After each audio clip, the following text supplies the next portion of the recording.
There was a professor of philosophy. He's in his philosophy class. He gives out papers for people to write, arguing for certain points. So they have to argue, just make a good argument, argue for a particular point. One student, his argument was for the truth and validity of moral relativism. That was his paper. Okay? So he turns in his paper to the professor, and he gets it back from his professor, and the professor gives him an F. So he's like, what's up with that? I worked really hard on this paper.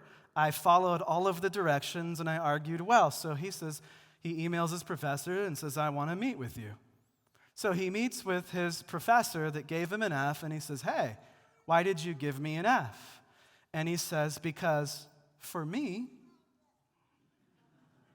it was an F. And he said, well, what do you mean? I worked really hard. I followed all of your directions. This doesn't make any sense. And then he said, but my perspective is mine, and your perspective is yours, right? And we're both right. We're both true. I'm right, and you're right. And so he said, the light bulb turned on, and he goes, okay, so I'm getting your point. And so when the light bulb turned on, the professor changed his grade from an F to an A.